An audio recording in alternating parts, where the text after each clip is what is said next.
Media daily. Fiya? അല്ല, ഞാൻ അഖില. ഞാൻ പെർഫ്യൂം ഫിയ എന്നാണ് ചോദിച്ചത്. എനിക്കിഷ്ടമാണ് ആരെ? ഫിയ പെർഫ്യൂം. എനിക്കും. ആരും കൊതിച്ചു പോകും. അത് സാർ. ഞാൻ പെർഫ്യൂമിന്റെ കാര്യമാണ് പറഞ്ഞത്. അതെ സാർ, ആരും കൊതിച്ചു പോകും. എന്നെയാണോ? അല്ല സാർ. അതെ, ആരും കൊതിച്ചു പോകും. ഒന്നരികിലെത്താൻ ഫിയ പ്രീമിയം പെർഫ്യൂം. മൃഗബലി, ആചാരപ്പെരുമയും പെരുന്നാൾ കാലത്തെ പൊങ്ങച്ച ചർച്ചകളും. പ്രത്യേക വാർത്താ ഡെസ്ക്. മൃഗസംരക്ഷണത്തെയും മൃഗബലിയെയും കുറിച്ചുള്ള ചർച്ചകൾ രാജ്യാന്തര ദേശീയ തലങ്ങളിൽ വീണ്ടും സജീവമാകുകയാണ്. ബലിപെരുന്നാളിനോടനുബന്ധിച്ച് നടക്കുന്ന മൃഗബലിക്കെതിരെ രാഷ്ട്രീയ സാമൂഹിക തലങ്ങളിൽ നിന്നും കടുത്ത വിമർശനങ്ങൾ ഉയരുമ്പോൾ മറുവശത്ത് രാജ്യത്തെ പ്രശസ്തമായ പല ഹൈന്ദവ ക്ഷേത്രങ്ങളിലും ഇപ്പോഴും ആചാരങ്ങളുടെ ഭാഗമായി മൃഗബലി തുടരുന്നു എന്ന യാഥാർത്ഥ്യം നിലനിൽക്കുന്നുണ്ട്. മൃഗസ്നേഹത്തിന്റെ പേരിൽ നടക്കുന്ന ഇത്തരം ചർച്ചകളിലെ ഇരട്ടത്താപ്പുകളും ഒപ്പം ആചാരങ്ങളുടെ പേരിൽ നടക്കുന്ന ചില പ്രഹസനങ്ങളും ഇവിടെ പരിശോധിക്കപ്പെടേണ്ടതുണ്ട്. ഇന്ത്യയിലെ പ്രശസ്ത ക്ഷേത്രങ്ങളും നിലനിൽക്കുന്ന മൃഗബലിയും മൃഗസംരക്ഷണ നിയമങ്ങളും കോടതി വിധികൾ വഴിയുള്ള നിയന്ത്രണങ്ങളും കാരണം ഇന്ന് രാജ്യത്തെ പലയിടങ്ങളിലും മൃഗബലി നിരോധിക്കുകയോ പ്രതീകാത്മകമാക്കുകയോ ചെയ്തിട്ടുണ്ടെങ്കിലും ചില പ്രശസ്തമായ ക്ഷേത്രങ്ങളിൽ ഇപ്പോഴും പ്രത്യേക ഉത്സവങ്ങളുടെ ഭാഗമായി ഈ ചടങ്ങ് പരസ്യമായി നടന്നു പോരുന്നുണ്ട്.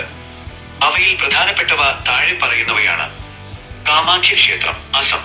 ഭാരതത്തിലെ ഏറ്റവും പ്രശസ്തമായ ശക്തിപീഠങ്ങളിൽ ഒന്നായ ഇവിടെ നവരാത്രി, അംബുബാച്ചി മേള എന്നിവയോടനുബന്ധിച്ച് ദേവിയെ പ്രീതിപ്പെടുത്താനായി വലിയ തോതിൽ ആടുകൾ, താറാവുകൾ, പോത്തുകൾ എന്നിവയെ ബലി നൽകാറുണ്ട്.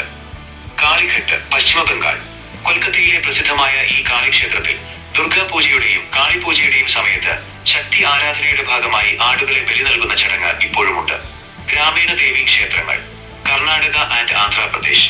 കർണാടകയിലെയും ആന്ധ്രയിലെയും ചില ഗ്രാമീണ ഉത്സവങ്ങളിൽ ജാത്ര നല്ല വിളവെടുപ്പിനും ഗ്രാമത്തിന്റെ ഐശ്വര്യത്തിനുമായി മരിയമ്മ, യെല്ലമ്മ തുടങ്ങിയ കാവൽ ദേവതകൾക്ക് കോഴികളെയും ആടുകളെയും ബലിയർപ്പിക്കുന്നു. ബലിപീഠങ്ങൾ ഒഡീഷ കട്ടക്കിലുള്ള മംഗളക്ഷേത്രം, സംബൽപൂരിലെ സമലേശ്വരി ക്ഷേത്രം എന്നിവിടങ്ങളിൽ പരമ്പരാഗത രാജകുടുംബങ്ങളുമായി ബന്ധപ്പെട്ട പൂജകളിൽ ഇപ്പോഴും മൃഗബലി ഒരു പ്രധാന ചടങ്ങാണ്. ത്രിപുരേശ്വരി ക്ഷേത്രം, ത്രിപുര. ഉദയ്പൂരിലുള്ള 500 വർഷത്തിലധികം പഴക്കമുള്ള ഈ ക്ഷേത്രത്തിൽ നിത്യപൂജകളുടെ ഭാഗമായും ദീപാവലി ഉത്സവകാലത്തും മൃഗങ്ങളെ ബലി നൽകാറുണ്ട്. കേരളത്തിലെ മാറ്റം. 1968 പ്രത്യേക നിയമപ്രകാരം animals and birds sacrifices prohibition act കേരളത്തിലെ ക്ഷേത്രങ്ങളിൽ മൃഗബലി പൂർണ്ണമായി നിരോധിച്ചിട്ടുണ്ട്. പണ്ട് കൊടുങ്ങല്ലൂർ കാളി ക്ഷേത്രത്തിൽ നടന്നിരുന്ന കോഴിക്കല്ല് മൂടൽ, വടക്കൻ മലബാറിലെ കാവുകളിലെ ഗുരുതി തുടങ്ങിയവയെല്ലാം ഇന്ന് പ്രതീകാത്മകമായ ചടങ്ങുകൾ മാത്രമാണ്. ബോധുഹിയത്, ത്യാഗത്തിന്റെ സന്ദേശമോ അതോ പൊങ്ങച്ച പ്രഹസനമോ? ക്ഷേത്രങ്ങളിലെ ആചാരങ്ങൾ ഒരു വശത്ത് നിൽക്കുമ്പോൾ മറുഭാഗത്ത് ഇസ്ലാം മതവിശ്വാസികൾ ബലിപെരുന്നാളിനോടനുബന്ധിച്ച് നടത്തുന്ന ബോധുഹിയത്ത് ബലികർമ്മവും ഇന്ന് കടുത്ത ആത്മപരിശോധനയ്ക്ക് വിധേയമാകേണ്ടതുണ്ട്. സ്വന്തം മകനെ ദൈവകൽപ്പനയനുസരിച്ച് ത്യാഗം ചെയ്യാൻ തുനിഞ്ഞ ഇബ്രാഹിം നബിയുടെ ഓർമ്മ പുതുക്കലാണ് ഈ കർമ്മം. എന്നാൽ ഇന്നത്തെ കാലത്ത് പെരുന്നാളിന് ദിവസങ്ങൾ മാത്രം ബാക്കി നിൽക്കുമ്പോൾ ചന്തകളിൽ പോയി ലക്ഷങ്ങൾ വിലപേശി വാങ്ങി വലിപ്പമേറിയ മൃഗങ്ങളെ പ്രദർശിപ്പിക്കുന്നത് ഒരു തരം പൊങ്ങച്ചമായി മാറുന്നുണ്ടോ എന്ന് സംശയിക്കേണ്ടിയിരിക്കുന്നു.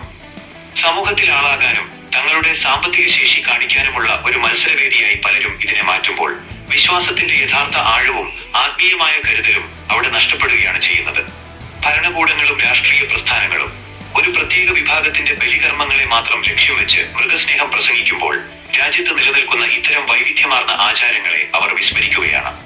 അതേസമയം വിശ്വാസികൾ തങ്ങളുടെ ആചാരങ്ങൾ വെറുമൊരു സാമൂഹിക പ്രകടനമോ പൊങ്ങച്ചമോ ആയി അധപ്പതിക്കാതെ അതിന്റെ യഥാർത്ഥ ത്യാഗത്തിന്റെയും സമർപ്പണത്തിന്റെയും സന്ദേശം ഉൾക്കൊള്ളാൻ തയ്യാറാകേണ്ടതുമുണ്ട്. ഇനി ഒരു തൊഴിൽ തേടി വിദേശത്തേക്ക് പോകേണ്ടതില്ല. സ്വന്തമായ ഒരു ബിസിനസ്, സ്ഥിരമായ വരുമാനം നിങ്ങൾ ആഗ്രഹിക്കുന്നുണ്ടോ? നമ്മുടെ രാജ്യവും വളരെ വേഗത്തിൽ വളരെയാണ്, മറ്റു വികസിത രാജ്യങ്ങളെ പോലെ. ഇതാ, ഈ വളർച്ചയിൽ പങ്കാളിയാകുവാൻ നിങ്ങൾക്കും അവസരം. മാറുന്ന ബിസിനസ് സംസ്കാരത്തിനൊപ്പം നമ്മളും മാറി ചിന്തിക്കേണ്ടതുണ്ട്.